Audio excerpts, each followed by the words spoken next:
All right, y'all. Check me out. Podcast with Soul, Sean G. Gonna be publishing The Stigmatism in My Soul.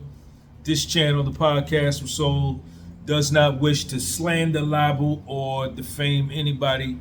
Everything that we're going to talk about today is going to be coming directly from court cases, public documents that are available to the public worldwide on Pacer or wherever else you can find them online. So, we still on the Cuffy case. We're going to be coming from the Franks hearing, October 21st, 2016.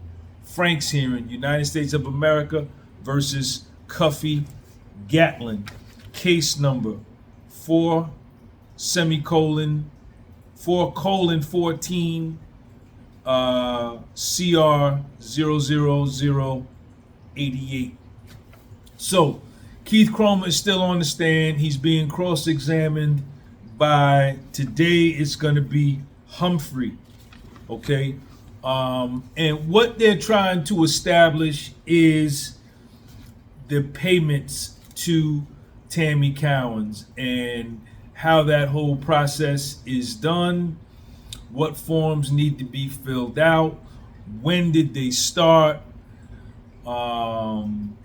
how much per month are the payments, what is the payment threshold to where Keith Cromer has to get approval from his supervisor, and when can he do it without approval from his supervisor. And that number is $1,999. Any payment, according to Keith Cromer, in the DEA Atlanta office when he was there, any payment that was $1,999, he could approve by himself, and he can sign off and pay the money on his own.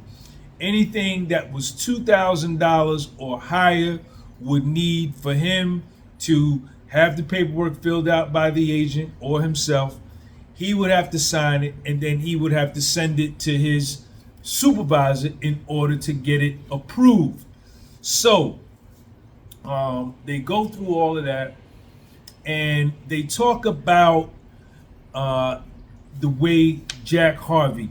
So Keith Cromer comes into group 2, which is the group that Jack Harvey was in. Even though Keith Cromer was his supervisor, Jack Harvey had more experience than him, right? And Jack Harvey was on his way out. Keith Cromer comes in to the group with Jack Harvey, group 2, in February of 2010, right around the time that Terry White is getting prosecuted. And Tammy Cowins is complaining that, she's having financial problems. Her cooperating and giving all this information on Terry White has led her to financial ruin.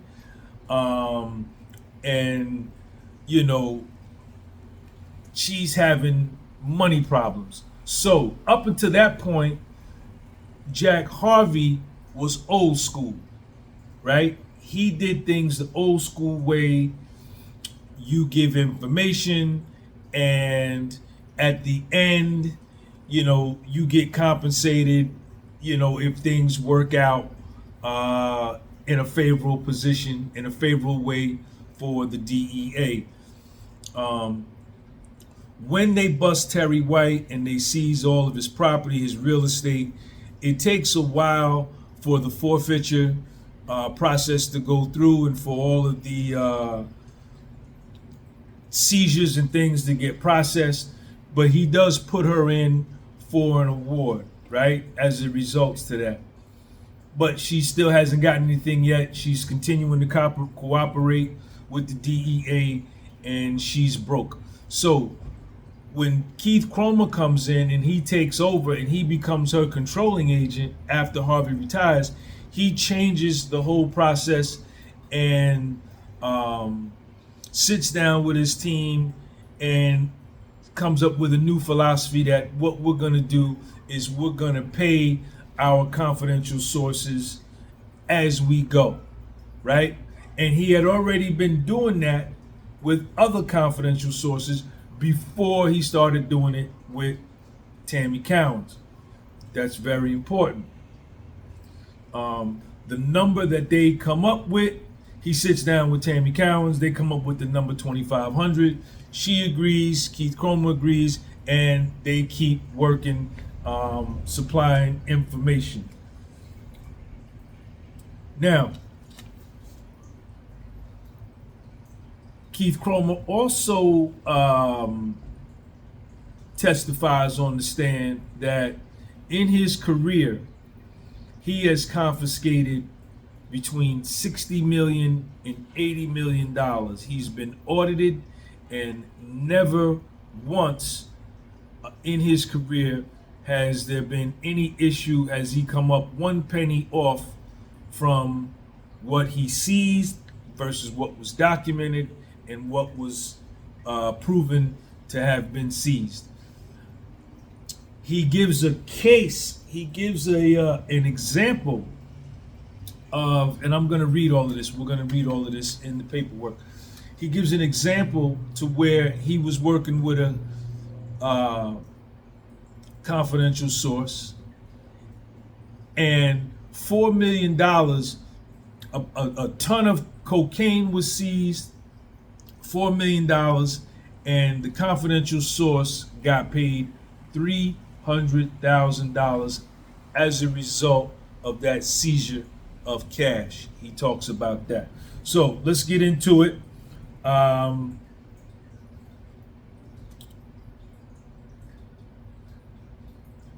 So obviously this is Attorney Humphrey talking to Cromer's on the stand.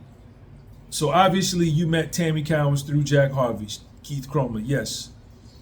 Humphrey, you determined at that point that Tammy Cowins should remain active following the retirement of Jack Harvey. Keith Cromer, yes, after speaking with Agent Smith, Task Force Officer Aguilar, and Special Agent Swoop.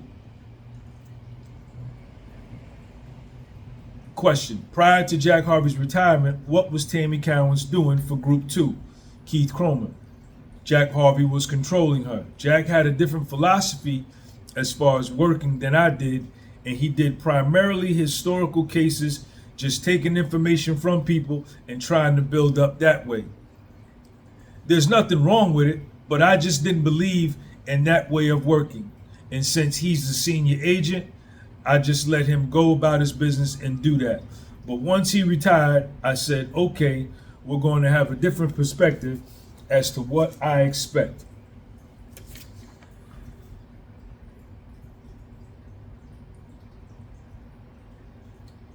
I went over and spoke to Tammy Cowins, and I said, listen, we're going to need you to, we're going to have a different way that we're going to work. If you do it, if you provide the information and it results in a long-term investigation, we'll pay you $2,500 a month until the conclusion of that investigation. At the same time, we're going to ask you to do certain things for us, could be possibly money pickups, meetings, and I want you to identify phone numbers, or we might have a task for you to do.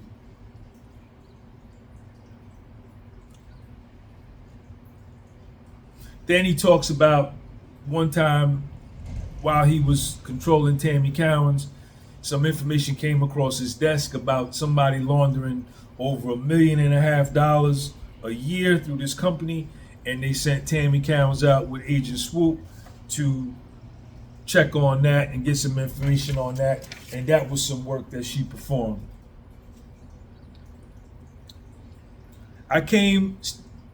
Keith Cromer, I came to the group in February of 2010.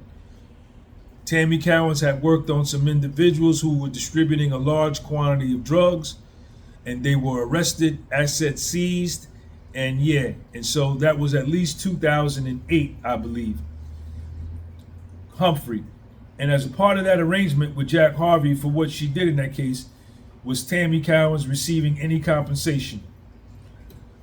Keith Cromer, it was an abeyance, meaning it was being delayed. It was forthcoming. They were put in for a portion what was seized, real property, physical property, and like any through the asset forfeiture program, it took multiple years for it to adjudicate and go through that process. In the interim, and this is one of the things Tammy Cowins, spoke to Agent Swoop about, she complained to him and Agent Smith was that cooperating with the government, how they did it caused Tammy Cowins to go into financial ruin, and felt that working and agreeing and cooperating with the government shouldn't put somebody in dire financial straits if they are cooperating. I said, hey, this is how we're going to do it different. If you work, you provide information, you get us on a case, you should be financially compensated for it. And so that's how we came up, because I was already applying that method with two other people prior to two other confidential sources that the group were utilizing at that time.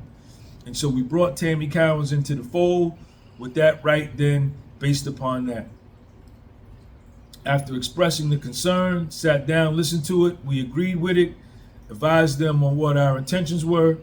Tammy Cowins agreed with it, and we moved forward from there.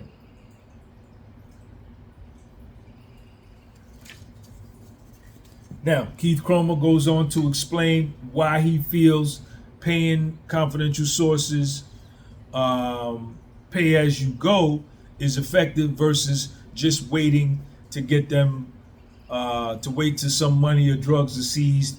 And usually, I think he says it has to be money. If they just seize drugs and property, the confidential source provided all this information, risked their life, and still don't get anything out of it. So this is why he felt he wanted to change the process and pay his confidential sources a monthly stipend and probably a portion of the proceeds if they seized any cash. Keith Cromer. So I believe it's most effective to pay as you develop and have these seizures throughout the course of the investigation instead of waiting till the end. Now, so you can understand, one person I did like this. That person wound up getting, at one time, paid him $300,000 at one time because he assisted the government with the investigation. But we seized $4 million at one time. I gave them $300,000 out of the $4 million for that because they worked on the case. We seized a lot of drugs, like a ton of cocaine and heroin and methamphetamine, but we didn't have any money that we seized. Well, we had some, but it wasn't, then I don't know what he's talking about there. Then they get into going through the process of, you have to fill out these forms, DEA 12s, DEA 103s, DEA 106s.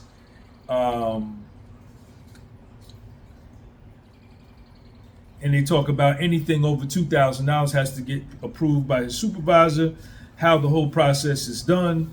They fill out a DEA 12 or DEA 103. You get the signatures from everybody, the agent or the task force officer, the confidential source, Keith Cromer, and his supervisor. So it's big time checks and balances to get paid. And you take that to the cashier and you get your money. Now, here's the part I was telling you about.